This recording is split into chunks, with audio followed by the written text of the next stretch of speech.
Welcome everyone to our special live session today. We have something exciting planned that we're actually doing in this format for the very first time. I have Yari and Alicia with me, and we are going to do an in-depth review of Alicia's publication today. Let me know in the chat if you are here through LinkedIn, through Alicia, if you are on that side of the audience. Let me know if you've been on Substack before and if you are at this point where you basically want to learn what you could be doing better on your own publication. The chat is wide open for you. I'll be moderating the session. Yari and Alicia will be basically deep in the review. So if you have any questions, feel free to put them into the chat at any time. Thank you guys for taking time for this. Thank you, Alicia, for being the brave one on this side. I might regret that later, but we will see. No, I don't think so. Let's give the audience a quick recap of your Substack journey, Alicia, and basically why we are doing this in the first place. Give us a brief overview of your journey as a creator and why you decided to now be on Substack and why we are doing all of this. All right. Okay. I tried to keep this as short as possible. But basically, I'm originally from Germany. That's where the accent is from, in case anyone is wondering and can't concentrate trying to figure out. I'm from Germany, but lived in London for the last 13 years. And I used to work in B2B tech sales, long corporate career. And most recently, I worked for LinkedIn. And when I was at LinkedIn, I was always helping companies how to show up on a platform, how to generate leads, how to have a good executive presence, all of these things. But I never posted myself. So in the end, I made the decision of I need to also do what I'm preaching. So I started posting on LinkedIn, and I would say it worked so well that in the end, so many opportunities came my way, so many doors opened that I decided to leave LinkedIn and have my own business. So now I'm basically self-employed, doing exactly what I did beforehand at LinkedIn, helping people how to show up on LinkedIn. And I kind of am now a LinkedIn creator, if you want to call it that way. I grew to over 40,000 followers, which is all nice and good. However, LinkedIn is constantly changing, which is good because they adapt with the times. They try to make the platform better. However, I realized there's so many emails being sent to users, me included, saying your account might be at risk of getting blocked for whatever reason. It's so the lack of transparency is really tricky for us creators. They are very strict around which tools to use. You're not allowed to have any sort of Chrome extensions. It's also everything is very vague. So I feel like constantly, and especially right now, we are walking on eggshells with LinkedIn. And it made me realize LinkedIn did a big algorithm change recently, and my reach dropped. And not just my reach, everyone's reach dropped dramatically. I mean, today is not about LinkedIn. I can talk about this for ages, but basically it's all supposed to get better. And as I said, I can talk about this for hours, but it made me realize that I'm on, as they say, rented land. My audience that I have, those 40,000 people, whilst it looks really nice on my profile, what happens if I'm getting blocked tomorrow? If LinkedIn, for whatever reason, cancels my account? What if LinkedIn shuts down? Also, when I put out content, how can I make sure that I actually reach my audience? And that made me realize that I need to have a plan B. And that plan B, the best case scenario, is having an email list. Then I was thinking, how can I proactively really grow my email list? And Substack came up in conversations over and over again. So I thought actually that would be a brilliant, multiple kind of way of one having an email list, but also growing the email list. So the discovery function as well. So it's not just that I have to proactively post about it on LinkedIn to get email addresses, but actually post on Substack and have new people coming to me. That is the initial idea. But then also with features on Substack, which I haven't touched at all yet, is paid subscriptions. So that's something we're curious about. Is there potentially a way for me to monetize my Substack audience and share my knowledge, which is currently all around LinkedIn, but on Substack, and potentially have an additional revenue stream? So those are my thoughts. That's my journey. And I'm literally, as we will see in a second, I'm very early on with my Substack journey and I have no clue what I'm doing. That's actually so funny you're saying that you have no clue and you're early on, because I think right now you're at 800 plus subscribers, which is pretty decent, right? It's not like that's already a very substantial audience, with 800, 1,000 subscribers. And I want to say as well, because someone asked me the other day, like, oh, how many people did actually come over from my LinkedIn audience? And I only posted about my Substack once on LinkedIn, which performed terribly, by the way, on LinkedIn. But also the next few days, I only grew by around like 100 subscribers. So I think that one like push to get people from LinkedIn to my Substack only was like a fraction of the following. So most people I accrued organically on Substack. Yeah, which is really remarkable, to be honest, which I think it's a great sign that like there is a large spot for your voice in particular. And it's funny because it's even though you are writing about LinkedIn or you are mentioning LinkedIn very frequently, right? And we kind of all assume that platforms don't like when you promote other platforms, obviously. Yeah. So I think that's the really interesting part about your journey in particular, is there's so much more to basically squeeze out, because yes, you talk about LinkedIn, but the lessons you share and the lessons you have learned are so widely applicable, which I think is a really interesting part of the conversation as well. Like, how could you position yourself to not be the LinkedIn girl on Substack, but to be another type of person who is very interesting for anyone who doesn't just want I to like learn that. about LinkedIn. Yeah. But I would say, let's dive in. So we're going to do a screen share of Alicia's publication in particular. We can also take a look at her profile if you want, Yari. That's up to you. The reason Yari is doing this is because he has basically done this kind of work hundreds of times. He is the one at Right Build Scale leading our coaching programs. And I think it's the most natural thing for him to do day in and day out. So I thought it makes sense to basically have the expert on the topic to do the review itself as well. And I know you already have pointed out a couple of things that you want to talk about, Yari. So let's do this. Yeah, I'm really looking forward to it because, Alicia, you have a lot of things already going on for you really well. Like when I'm on your profile, I can really get an impression of who you are, and I think that's also why you have those 850 subscribers right now, and you have a lot of engagement on your notes. So I'm really excited to dive in. But before we dive into like your profile and your publication, I just want to hear from you, Alicia. Like, what are your main goals for your Substack publication right now? What is the main thing you're looking to work on and to achieve? Okay, perfect. Before I answer that, Yara, you also need to help me and the audience to understand what is actually the difference between a profile and a publication. Because I only spoke to Sinem like 2 days ago, and this is where I realized those are actually two separate things. Honestly, when I set this up, I had no idea what I was setting up, and I had no idea those were like two separate things. Or are they separate? I don't know. So I just wanted to say that is something I would love to get an answer to. Um, and to answer your questions with what my goals are. So this might be a little bit unique for me. I hope for other people they can still take something away from it. But basically, right now, I don't have a service to offer. Like, I'm not trying to promote anything because I'm in the middle of shifting my business. I'm currently traveling. So I was rethinking my whole business. That was since I've become an entrepreneur about 9 months ago. Has been very much, oh, I just do one-on-one client work and whatever comes my way. But that is very time intensive.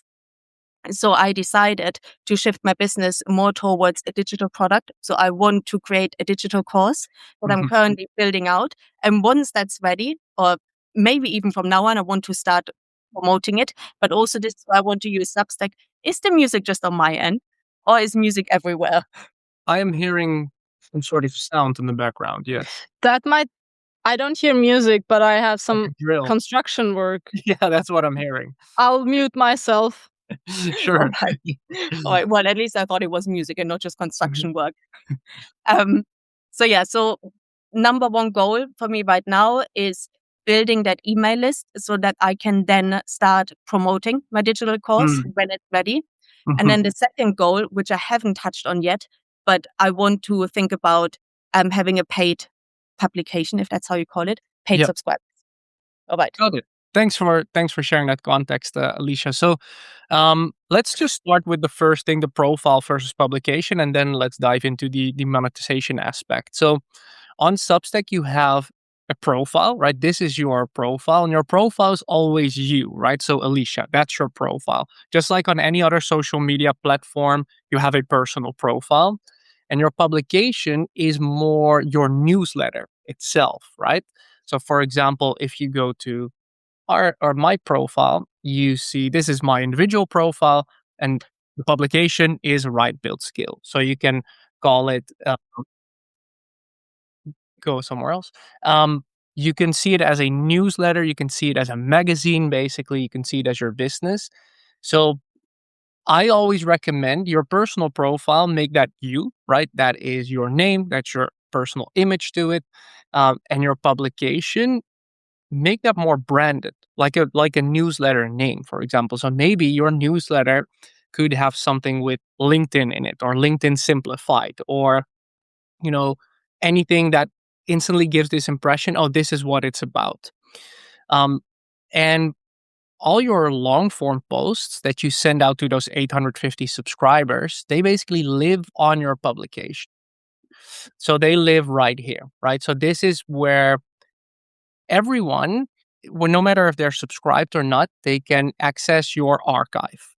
Um, whereas your profile, that is where your notes are mostly visible. So that's the first distinction right there. Also, people can follow your profile and they can subscribe to your publication. And that's the key difference. You already mentioned it. You don't want to build on rented land anymore, right? So you want to encourage as many people as possible to actually subscribe to your publication rather than hitting the follow button on your profile. Because when they Can I also say, Yari, yeah, have you not subscribed to me? Did I see that correctly? this is my main email. Yes, my main email. Oh dear. I'm sorry for calling you out there. No, no worries, no worries. It's good that you called me out. It's good to be sharp on it. I have a business email and I have a personal email, and I keep things separate there. Fair enough. Um, but that is the key difference, right? Someone can click the follow button on your profile, and then they are way more likely to see your notes, but they won't necessarily get your post, your long form post, in their email inbox. So you always want to opt for the subscriber.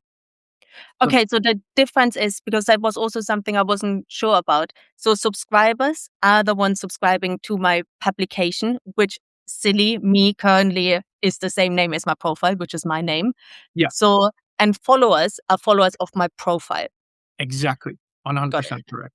And you know what also makes this easier to understand? You could technically have multiple publications, which makes it easier to understand the concept that when somebody subscribes, they're subscribing to an individual publication, which means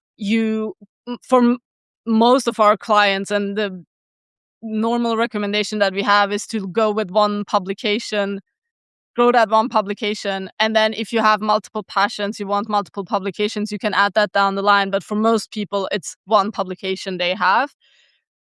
And you want to make sure people are subscribed. They're not following. If we build followers, we basically run into the exact same problem that we have on other platforms, right? We are basically not using the biggest advantage that Substack has, which is building your list rather than building a list of followers. Yeah. Perfect. Absolutely, absolutely.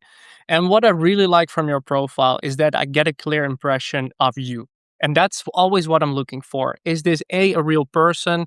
Does it feel like there's something going on here? And that's absolutely the case when I look at your profile. And you have a clear personal profile picture. You have a banner which builds authority because you have the microphone in your hand. So you're presenting, right? You seem like an authority on the topic. I really like your banner, and really, this to me is super interesting. This line, ex LinkedIn employee now posting on Substack. Because instantly in my brain, I'm like, okay, so you know LinkedIn inside out. That's great. Like, I need to learn from you if I want to learn about LinkedIn. One thing that I would still do is you have this sentence here. I show you what actually creates visibility on LinkedIn. I would love to see that sentence in your bio as well. Why? Because on mobile phone, not everyone will see the banner, and this sentence is not necessarily a value statement, right? It's not necessarily an indicator of someone who doesn't know you what they're going to learn. But this sentence, I show you what actually creates visibility on LinkedIn, is like, oh, that's a really good hook. And then combined with the fact that you're an ex LinkedIn employee, instantly you have value proposition and authority building. That's such a good hook to then go and check out your publication. So that's a tweak I would make to your bio there.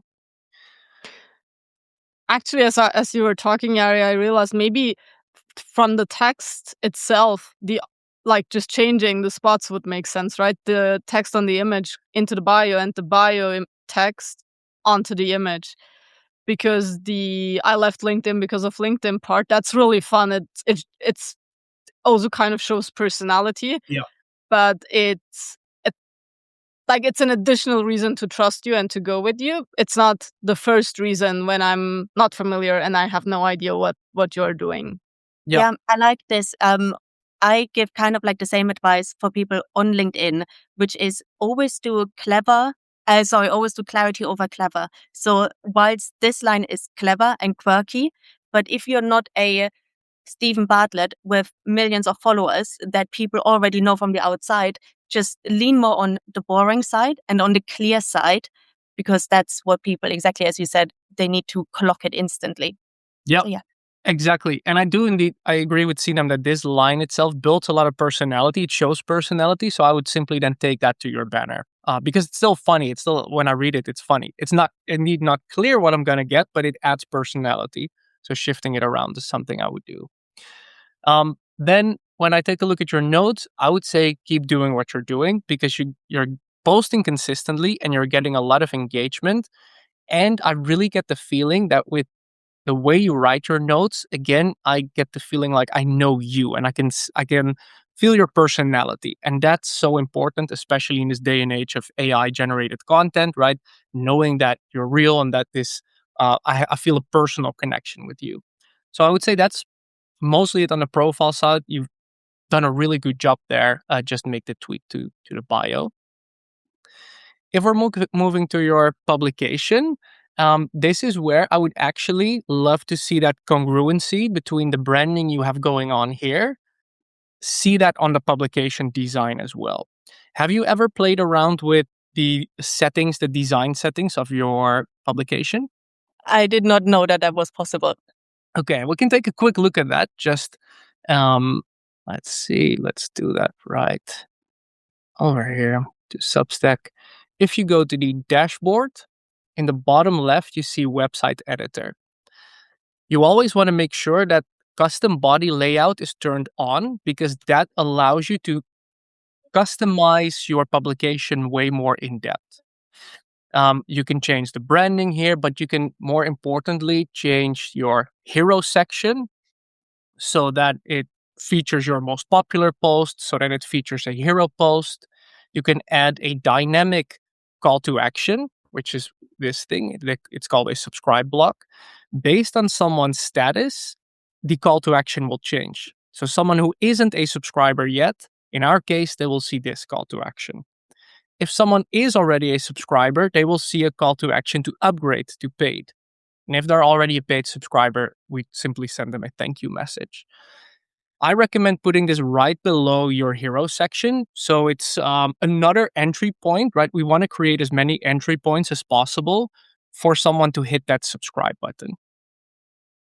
If at any point you have any questions about these features, just let me know. Just feel free to interrupt me. I would also recommend to have the subcategories that you write about, right? The main categories is LinkedIn, how to grow on LinkedIn, right? But maybe there's subcategories. Maybe there's how to monetize on LinkedIn. Maybe there's specific LinkedIn features, for example, LinkedIn strategies, that you show those different subcategories on your homepage as well, simply because that way, we are here on the homepage, it creates this instant impression of this is what I'm going to learn. And if I am new to LinkedIn, for example, so I would absolutely have a section called LinkedIn for beginners, right?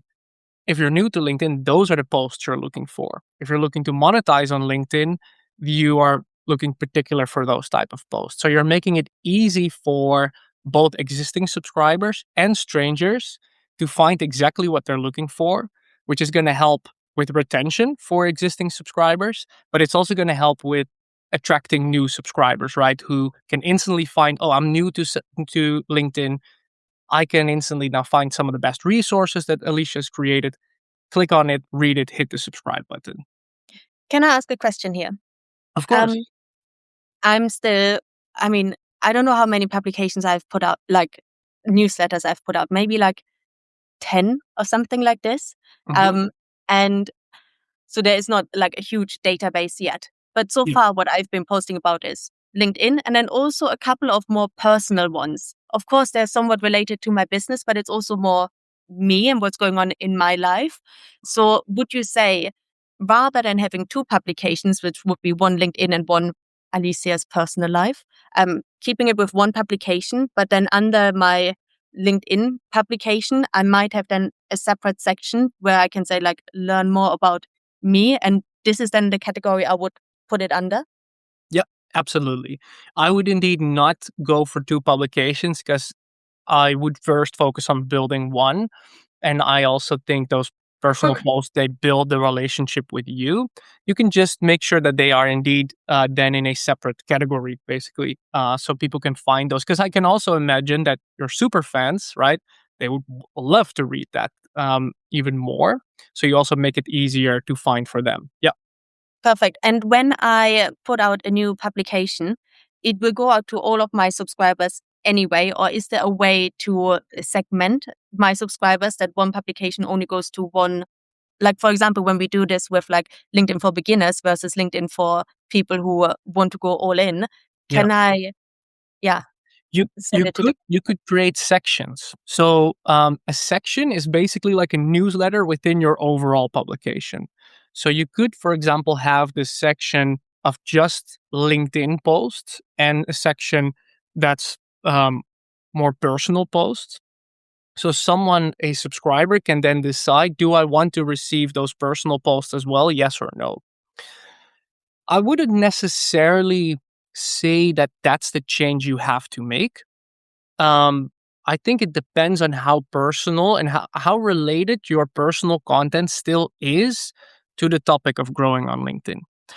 If it's still, in a sense, right, you're talking about building your business, for example.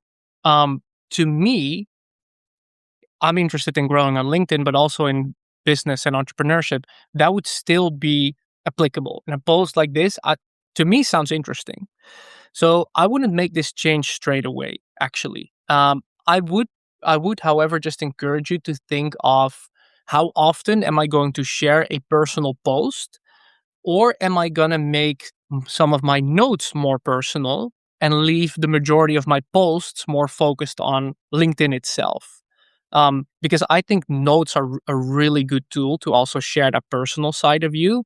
Um, and that, like, doesn't matter if someone subscribed or not. Perfect. Sorry, very quickly, last question. Sure. With the different categorizations within my publication, when I send out a new publication, like a new newsletter, do we call it publication or newsletter when I send it out? Like, Yeah, if you send out something like this, I call it either an article or a post. That's what I okay, usually call it. Yeah. okay. So when I send out an article, can I automatically tag what subcategory once I've created them? If I create them, it falls under, or do I need to do this afterwards and then migrate them?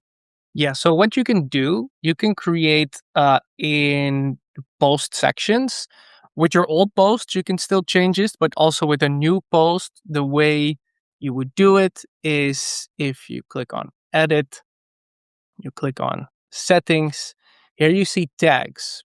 Mm, I would recommend using tags for the organizational purpose of your publication. So I would make, if something is a personal post, just have the tag personal, for example, or personal post. If it's about a LinkedIn for beginners, then that's the tag you would use. If it's something about LinkedIn features, that's the tag you would use. So you have those 3, 4 to 5 subcategories. Because using tags, that's also what you would use in the actual design. So when you go back to the website editor, here you will see that you can add a block. If you click on add block, you can click on posts and modules.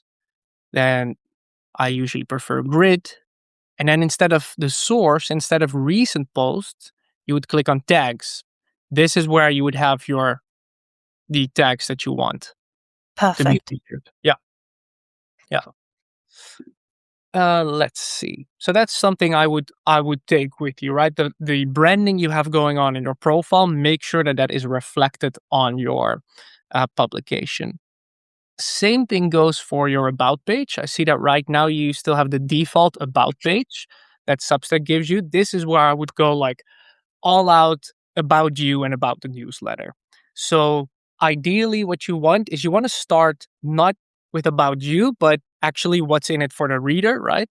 So what is the newsletter about? Who is it for? What are people going to learn? What is the transformation they will get? That's what I would start with. And then you have a big section about you yourself. And that is really the space where you can humble brag.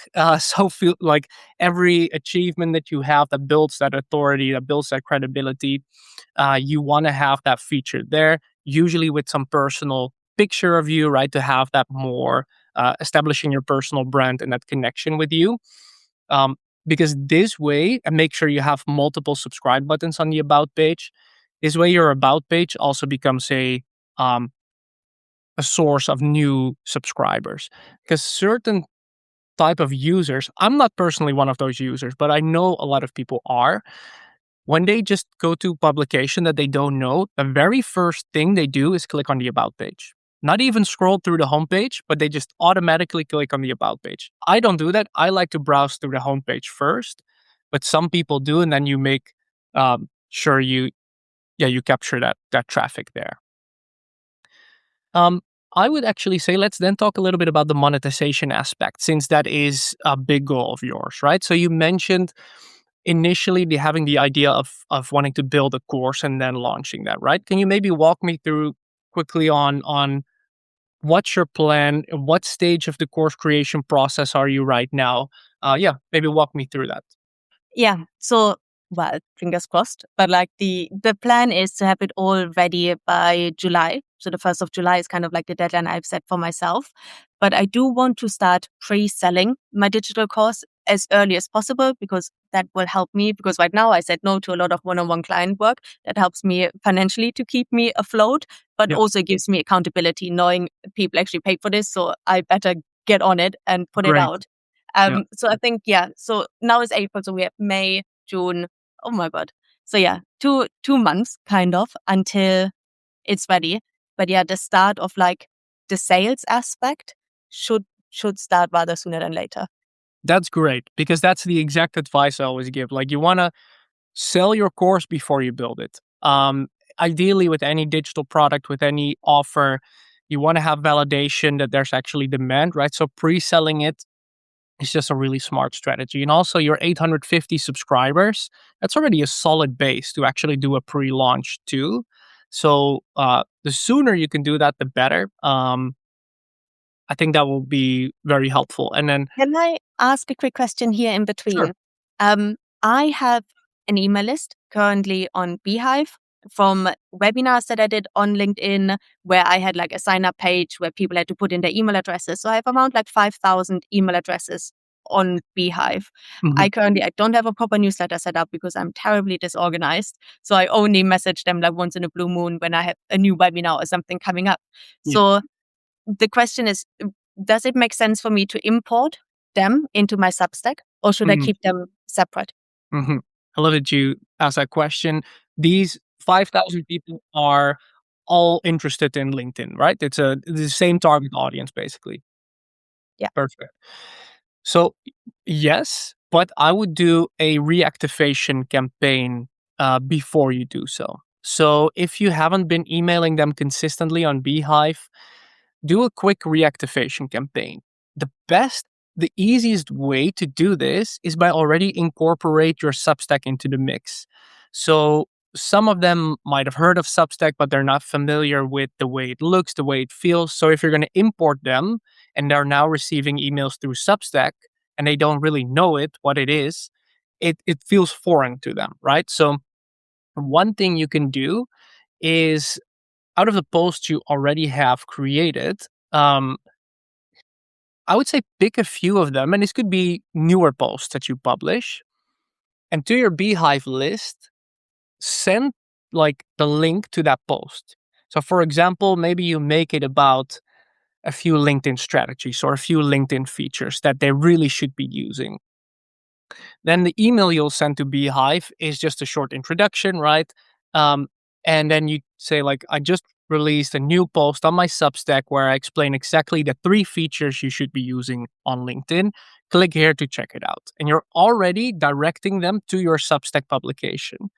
So now, A, you're reactivating them, and B, you're already showing them your Substack publication. Not even a hard call to action, not even an import yet, but they've already seen your publication. They've received the post there. They might already hit the subscribe button within that post. I would do that about 2 to 3 times, and then do the import of the list, because now they're warmed up, they've received value from you, and they have already seen your Substack itself. And then when I import them, will they all receive an automated like welcome message from like Substack?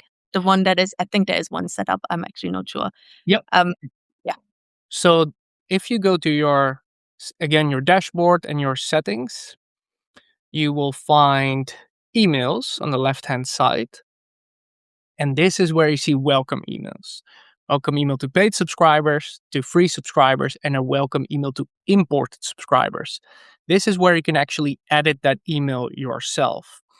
So I would definitely do that. I would say, I would write it in a way where you address the fact that they have signed up to you before through past webinars or lead magnets, that Substack is now where you're sharing most of your value, and just stating again, here's what you're going to get. Expect a weekly post from me, helping you get more visibility on LinkedIn, right? Making sure that they feel like, oh yeah, this is the right place for me.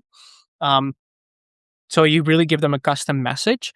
I would also say, make sure you link to at least 1 or 2 pieces of your best pieces on Substack, just so they have, okay, I'm now imported here. Great. It's not just an announcement. I can actually now click on one of your posts and get value from it straight away. So you create a very positive experience. Perfect. Yeah. And you just said, I currently put out an article once a week, and you also said once a week. So I guess that is a kind of a good cadence.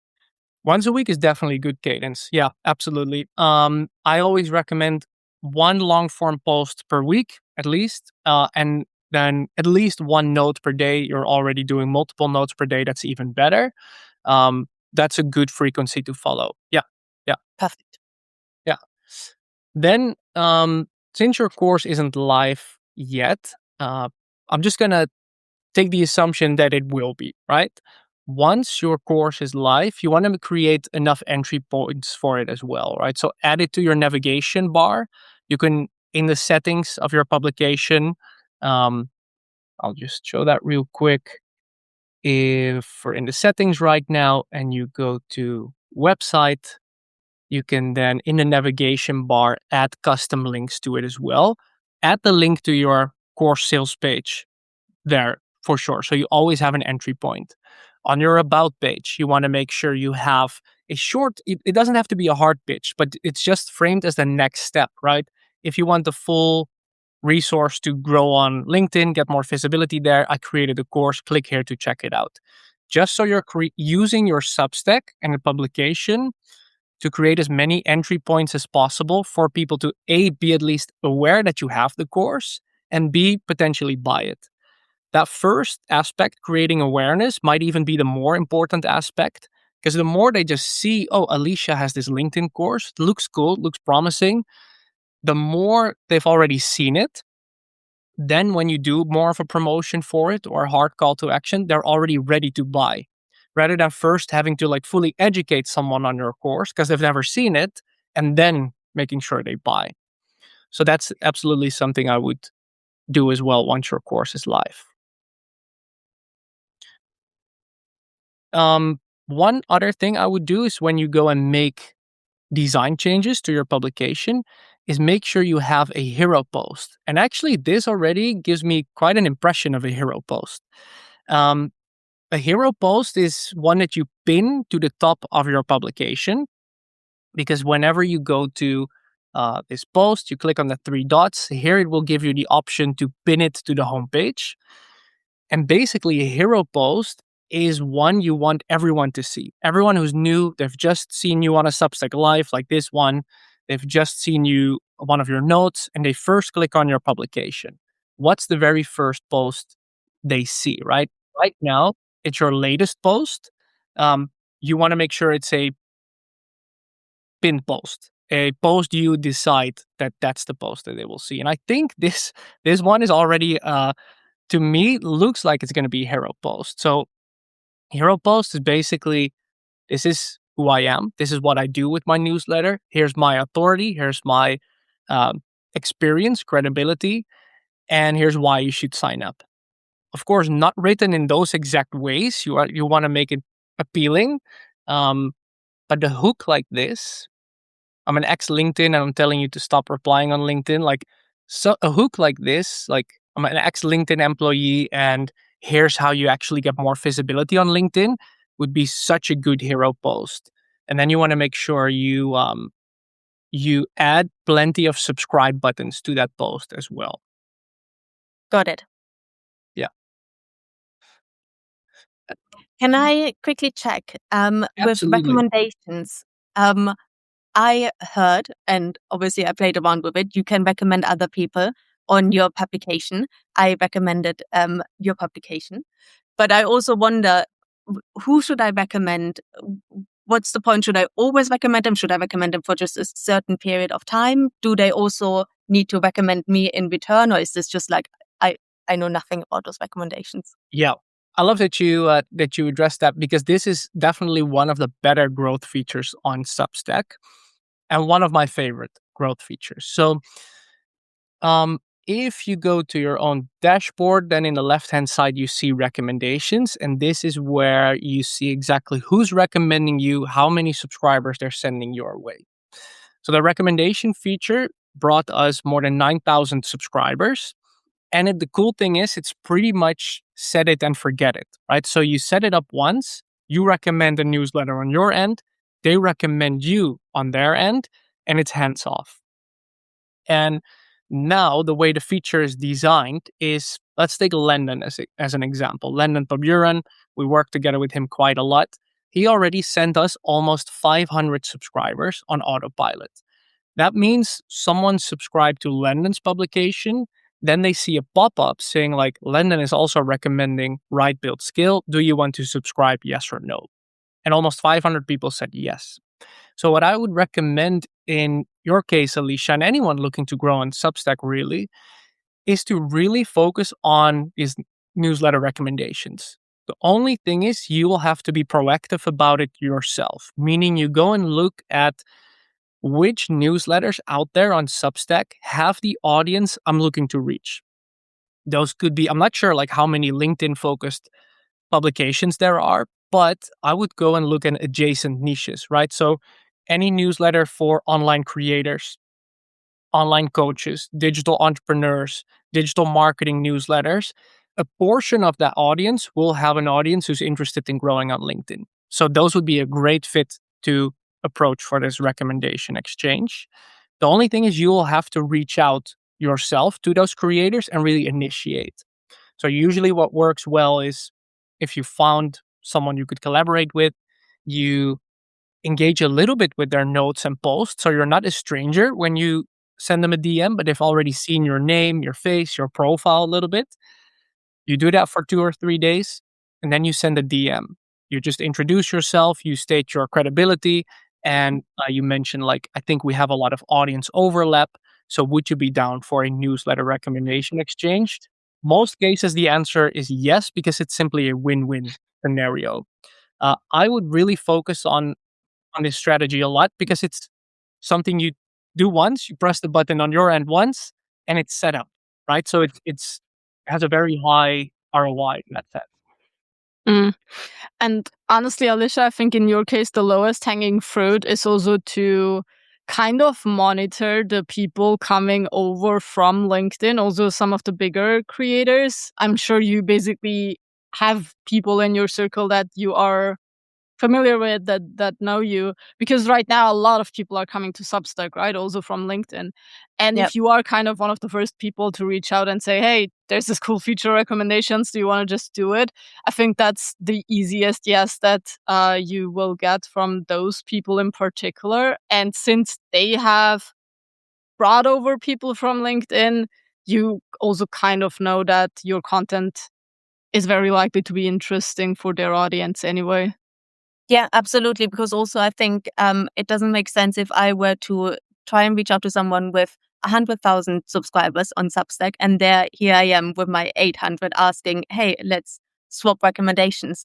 So I think it needs to make sense, one, with the audience overlap, but then also kind of like a similar size so that it doesn't feel like I'm massively trying to reach here.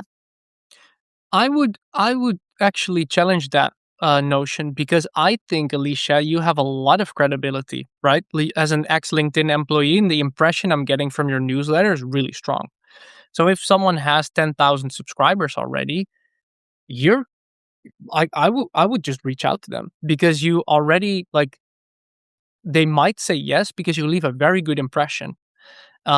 If you wouldn't leave a good impression, I would not do it, right? So I would always say, make sure you've done a good job at your positioning and at your branding and at your content, because that's the foundation. And all of that in your case is really solid. So I would absolutely reach out to bigger newsletters. Okay. Thank you. Thank you for the kind words. I also talked about this in a recent YouTube video. It's not live yet, but one that I recorded, in terms of reaching out to bigger collaboration partners, essentially. And I think the key is, I mean, when you reach out to someone with 10,000 subscribers, you have the credibility from LinkedIn, right? It's the audience you've built on LinkedIn isn't entirely worthless when it comes to me making a decision in terms of, do I trust you enough to team up with you? But if you are on Substack, you don't have that kind of audience credibility anywhere else, and you reach out to someone with a bigger audience.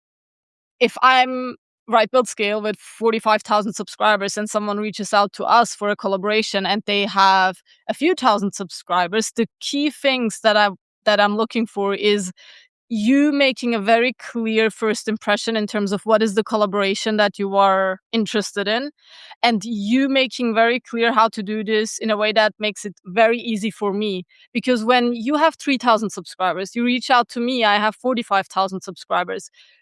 What is in it for you is very obvious, right? You are getting in front of a lot more people. So you need to make a very clear statement in terms of what is in it for me. And ideally, I would even recommend basically taking up the majority of the work that goes into the collaboration, and just making sure that the other person, the one that is bringing the larger part of the audience, has a very easy time basically saying yes.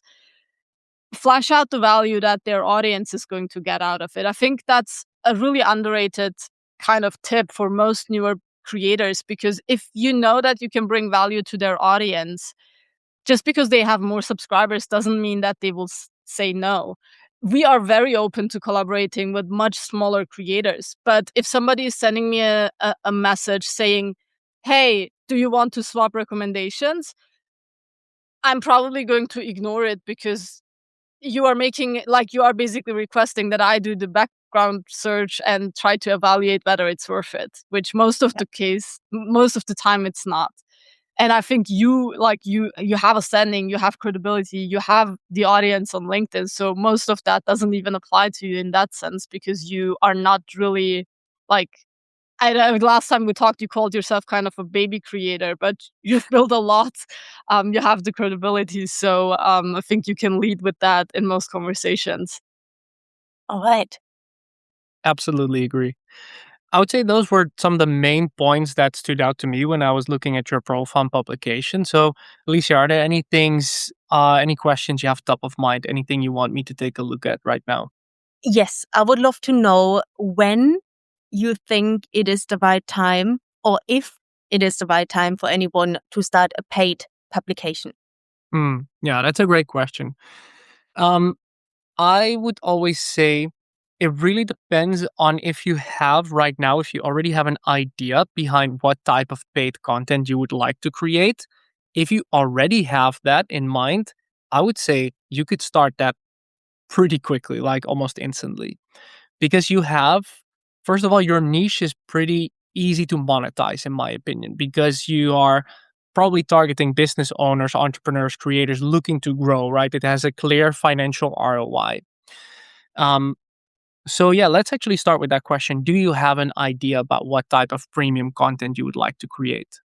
Yeah. So basically, exactly as you said, it is tied to revenue. So anyone who is potentially subscribing to my paid content, they get insights that help them make revenue through LinkedIn. So it is all kind of like a payoff for them. So the content I was thinking about will still be obviously LinkedIn, but it will be much more nitty gritty and in depth and actionable. So whereas right now, once a week, I talk about, to be fair, I have no strategy in place. I just talk about like obviously LinkedIn oftentimes, to be fair, as I have a lot of LinkedIn content, and LinkedIn has a restriction of 3,000 characters per post, and I almost every time hit that character count. So now I have the ability to like dive in a little bit more in my Substack articles. But then with the paid one, I can be a little bit more strategic about it, go into like different topics and go more in depth. So kind of like the weekly free one could be like a top level kind of maybe summary, and then the paid one. And I don't know how often I should post on a paid one, but that would then be like, as I said, like the actionable advice, the step-by-step guide on what to do. Yep, that's great. That we always recommend like your free content, especially in an education business. You want to make it around where to look. You want to shift beliefs maybe on what's possible. And your premium content is like the nitty gritty, super actionable step by step guide. I would also encourage you maybe to record the occasional video workshop where it could be something you already wrote once and like a very actionable guide, but then you create the video version of it a few weeks or months later. Could be the exact same topic, just a different format, so that your premium content is distinctly different from your free content. I would also encourage you to work with templates, maybe create some post templates or um, something you can make it as easy as possible for your premium subscribers to implement what you're recommending them to do. That way you have like almost more like a membership rather than a paid newsletter, right? You want to think of your paid Substack like a product or membership, not necessarily like just another paid newsletter.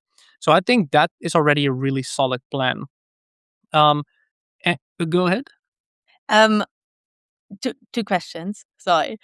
So yeah, one, how often I should post in there, but then also second, which goes hand in hand with that question is, um, do I treat it as kind of like a community? Because as far as I understand, and sorry, this is like I'm so confused still with Substack.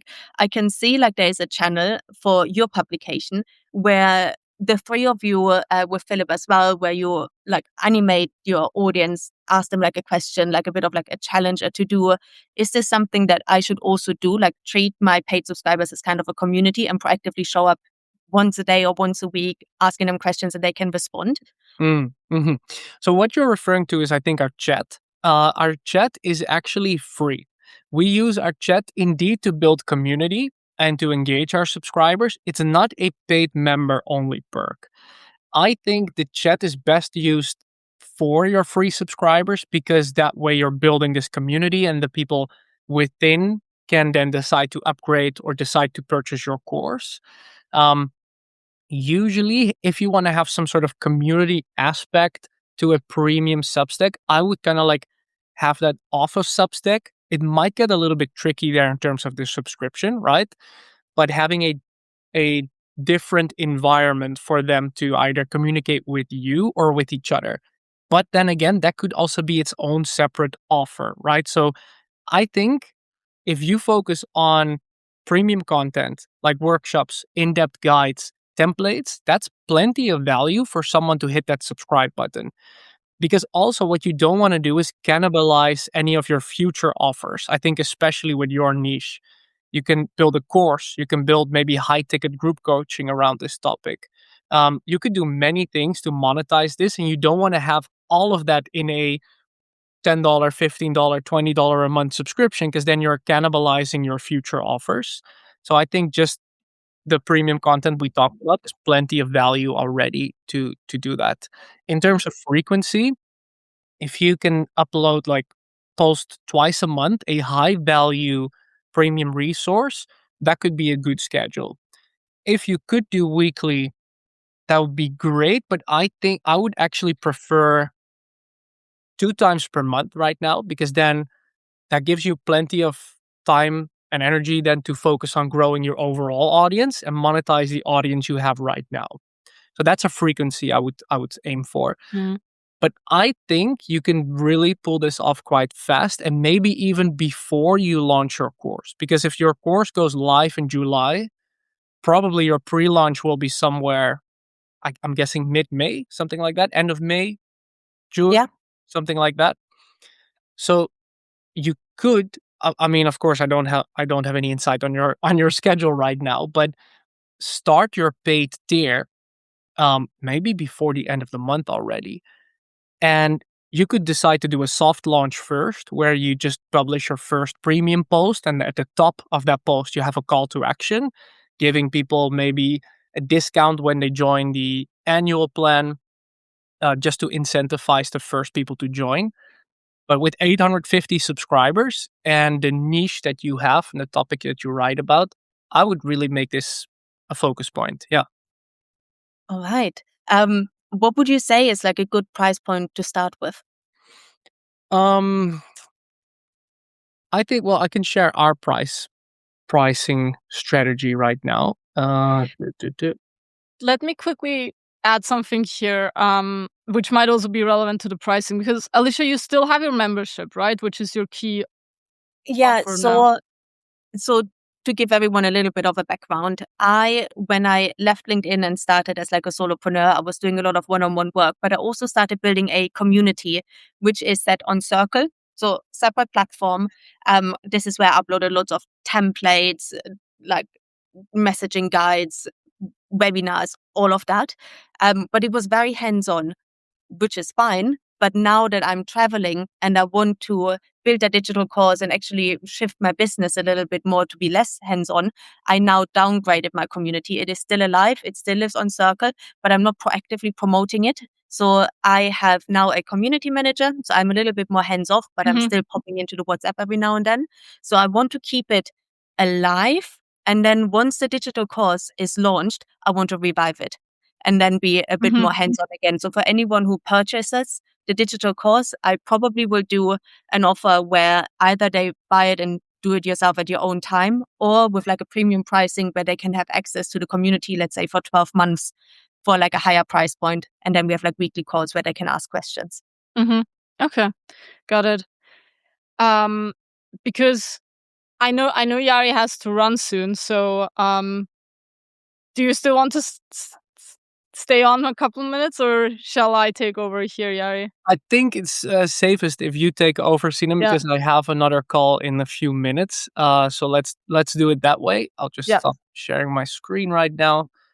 And we'll say bye to you, and we'll finish the pricing conversation. Yes, sounds good. Sounds good. Thank Perfect. you, Alicia, for Thank you doing so this live. much. It was a bunch of fun looking at your publication, and see you soon. Honestly, thank you, Yari. I learned tons. Happy to hear that. Thank Happy to hear that. Have you. fun, guys. Have fun. Thank you. Bye And bye. thank you, Sinem, for taking over and answering Sure. those final questions. I appreciate it. Yeah. So on the pricing, that's why I asked about your membership, because when you do have a membership, you want to still make sure, right, that there is a difference between the membership and the paid tier on Substack. And I'm emphasizing this because we had a membership before we had a Substack publication as well. Our monthly plan on the membership was always $100. But the value you get on a membership versus the value you get on the Substack needs to be very clearly different, right? And that's also, I'm glad you mentioned the subscriber chat, for example, because we could technically use the subscriber chat in a way that we answer our paid members' questions, right? Do reviews, etc. But we cannot do that, and we cannot sustain it. But it's what we do in our membership. So we cannot offer to answer every single question from our paid members for $20 a month. It's just not sustainable, right? And I think it kind of applies to you and a lot of other people who already have established businesses who want to use Substack primarily as a source to generate leads and to close sales also. Um, So there's this fine line basically.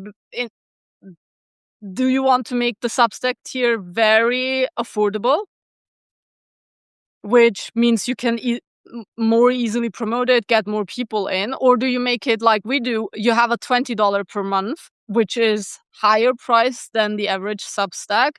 But that's because the revenue we generate through our paid subscriptions is not really the thing we focus on. Because the revenue we generate through paid subscriptions is still the very bottom of the funnel, essentially. We make more money with everything else we do, which means we don't have the goal of getting as many people as possible into the paid tier if they're not willing to pay a little more than what most publications charge. Because typically, if someone is serious, they really want to grow on Substack, they might eventually become a client of ours. They don't care if the subscription for the monthly tier is $7 or $20. It's a no-brainer still to join our publication. Okay, so I think it's a bigger strategy discussion and thought I need to have. But I think if I were to do both, keeping my community and wanting to proactively promote the community in the future and have also a paid Substack, then the paid Substack would probably be a lower price point than the community. And the community would be where people can have access to me and ask me questions. Or I potentially could even think about maybe I don't have a community externally and have a community inside Substack. That would be a bit of a higher price point, but I'm more hands-on and answer questions on that paid one. So I think it's just like, yeah, as I said, like the bigger strategy thought. I will have a think. Yeah, I mean, to be fair, the exact price point for your paid tier it's not that big a deal, right? It's not that deep. Set it to $10 a month. If that aligns with the membership, you can always change it later on. It doesn't really matter. The bigger question, as you said, is the strategy part in terms of what does each offer do and where does it lead. You have a ton of community features on Substack, but when I compare it to School or Circle, it gets nowhere close to that because the chat is very limited still when you compare it to a proper community page or community platform. It just depends on how you're building your ecosystem. Is a membership a long-term thing you want to keep in your business, in your environment? For us, it's an absolute no-brainer. We have our membership called The Link. We're currently working on a second space. So it's a no-brainer that those things coexist. But this infrastructure makes sense for us, doesn't mean it makes sense for everyone else. I think on the paid tier, the one thing that I do recommend to pretty much anyone is making sure that your annual tier is very attractive compared to the monthly one. Whenever we promote our paid tier, we always focus on the annual one simply because it gives you more flexibility and just more touch points with someone in your paid tier to make sure they actually get the value. If you just get a month of paid content, whether that's weekly or every 2 weeks, you just don't have a lot of touch points and you can easily cancel your subscription after a month. Versus the annual makes it much easier for you as the creator to build a long-term relationship, obviously, and to keep someone happy in the longer run. Thank you. Quick question for like the people on the call. If someone is completely new to Substack, is there a certain point at which they should think about a paid subscription? Whether it's like you need to have some sort of momentum first and then, or can they start with the feature straight away? I was having a few conversations in the chat as you two were talking. I put a link to an article that we have on our publication, actually, where I basically described 3 different scenarios, again, depending on your goals, because there is not really a one-size-fits-all answer. You can have your paid tier turned on from the very first day that you start your publication. You can treat it like a tip jar without actually having paid content. You can wait for a certain subscriber count and then do a big ass launch, do a big campaign for your paid tier and hope to convert whatever, 30, 40, 50, 100 paid subscribers at once.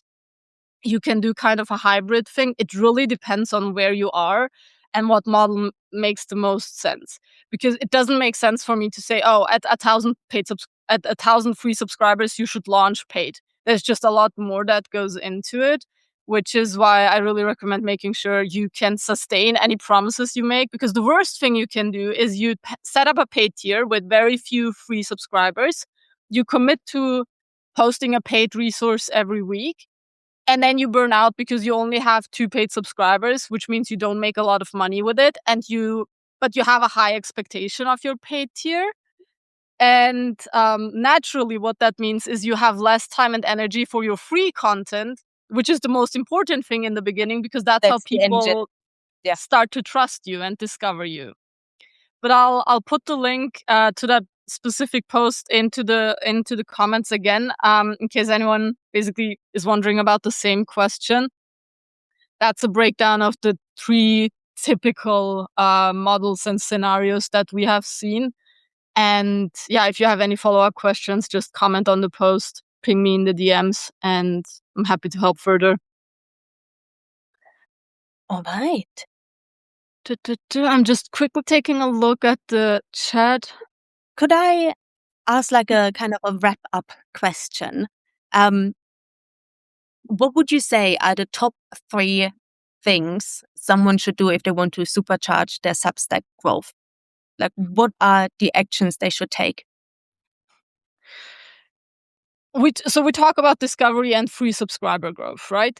The most underrated one is literally connecting and collaborating, because that one is basically all about effort and doing the work.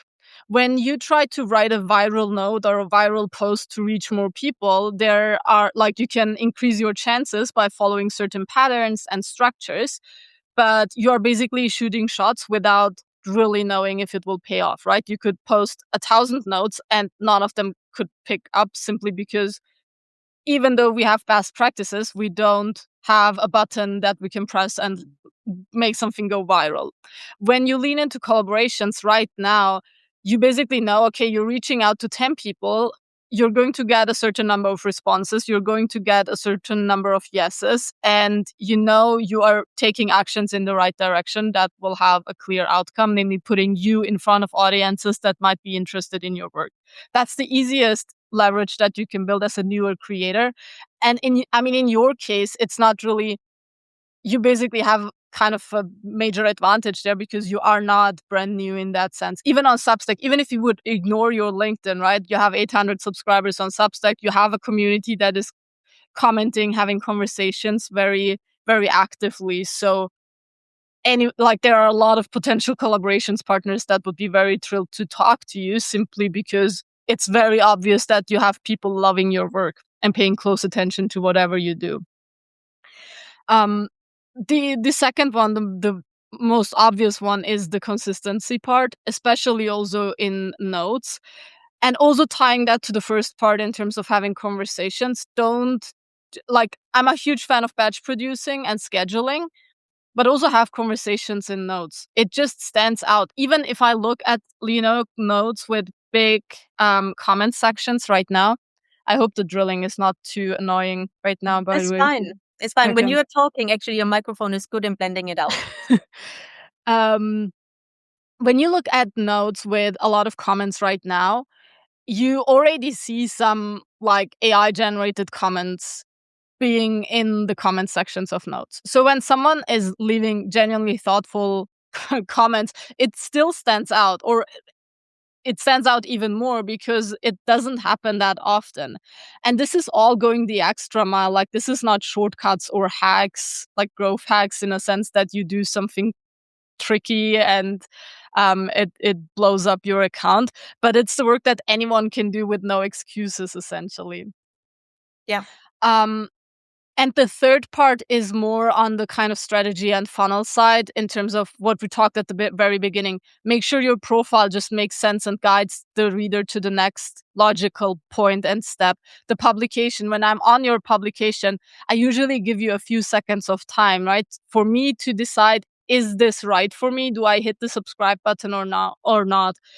When I'm on an article, the subscribe button should be very visible. On your navigation bar, I should be able to easily find whatever I'm looking for. Also the hero post, for example, or your about page, it's making it easy for me as the reader to quickly make a decision in terms of, is this the right place? Do I stay here or not? And I think a lot of people just still underestimate how quickly people make those decisions. You don't have People don't give you like 10 minutes of their time to decide whether they subscribe or not. It happens within seconds. So the clearer and easier you can make that flow for a stranger, the higher your chances to actually convert them. And also like the profile publication name debate that we had in the beginning, right? Imagine someone is a new reader on Substack. They are just reading. They're not a creator themselves. They don't know how to differentiate between your profile and your publication, but your goal is always to get them to hit the subscribe button because, again, following you doesn't really get you very, very far. It's basically worthless. Let's treat it that way because it's nothing compared to a subscriber.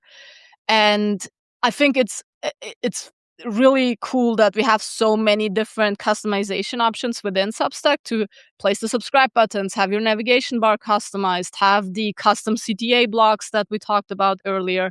And just treating those intentionally makes it so much likelier for someone to go from being a stranger to hitting subscribe most of the time within seconds, let's say within a minute, which would already be a lot of time spent on your publication for someone who doesn't know and trust you yet.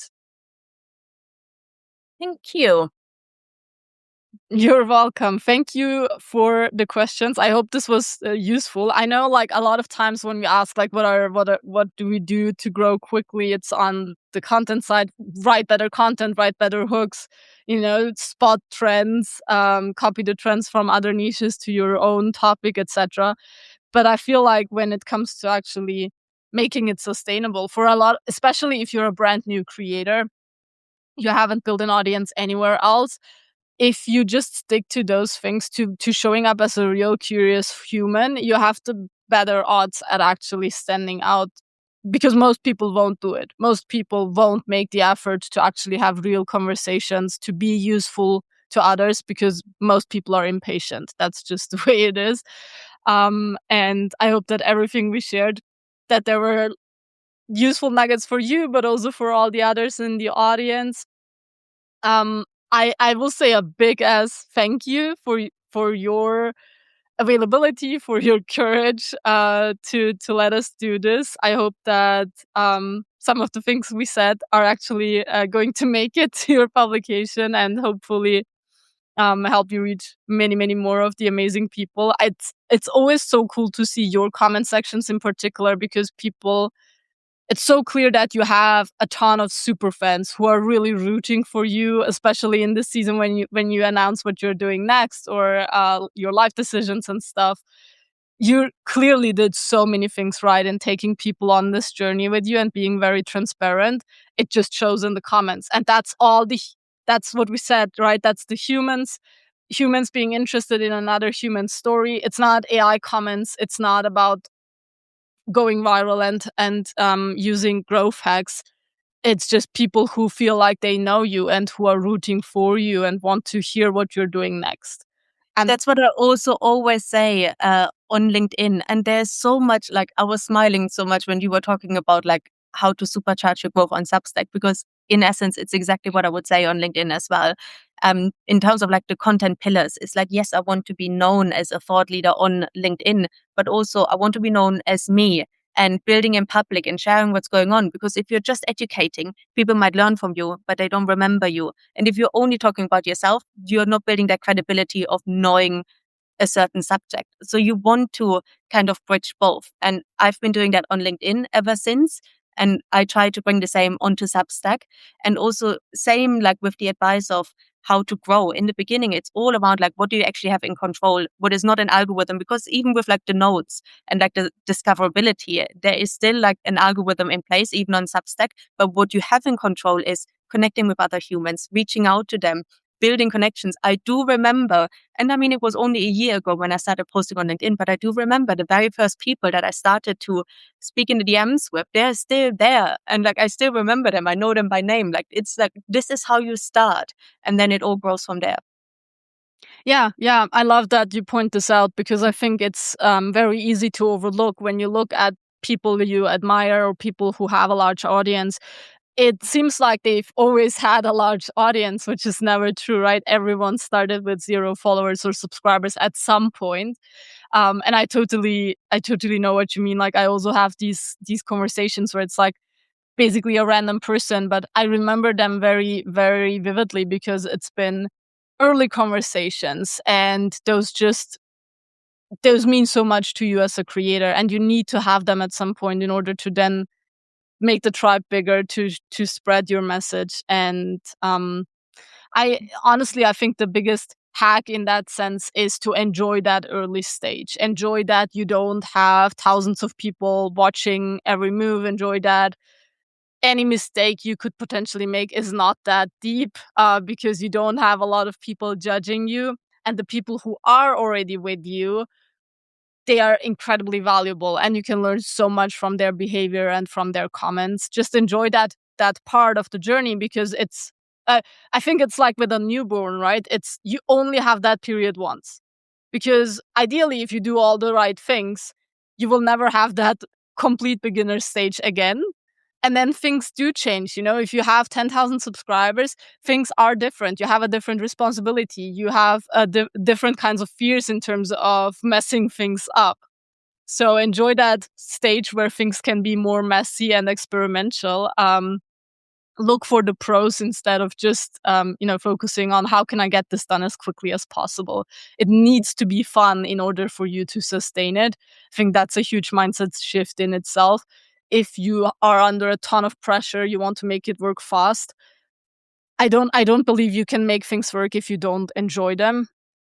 Maybe it works for some people. I personally don't believe in it. I need to enjoy what I'm doing in order for me to do it consistently and actually do it well. And I've spoken to so many creators over the years, and I know it applies to most people. Make it fun, make it sustainable. It's a fun thing to build your own thing, and I think, Alicia, you're a prime example of that. Like, you are honest, open, vulnerable, but also when someone reads your content, it's clear that you are excited about what you do. You're having fun, you're testing things, you're not afraid to do things a little differently, and it's just cool to watch your journey. It's so much more authentic. And then also, by the way, this is something like this whole building in public. I always think like when you suddenly announce like, oh, I do something different, or I do this, or this flopped, doesn't feel as cringe or as bad, because if you bring your audience onto the whole journey, they already know that this was something out of your comfort zone, or you tried something new. A failure doesn't feel as bad anymore if you bring your whole audience onto a journey and you set the scene of like, this is what you're trying out and you're not sure what's going on and this is how you're feeling. So I almost started this whole journey of building in public by just making sure that if I have a big announcement that might not have been a good one, that it's not as bad. That's so smart. It's a good one. Thanks for sharing that. All right, I would love to wrap up. Thank you again for your time. Thank you for your openness to Thank actually say you. this. I learned so much. We will put out the recording, so if anyone is watching, if you have any questions, feel free to just comment on the replay if you're watching that one. And yeah, maybe we can do a different variation of this one in some time when you have the next variation of your publication essentially and want to do it again. Just ping me anytime. It's a ton of fun to watch you on the platform, and thank you to everyone who was live with us. I hope to see you again very soon. Have an amazing rest of the day and take care. Bye bye. Thank you all. Bye, everyone.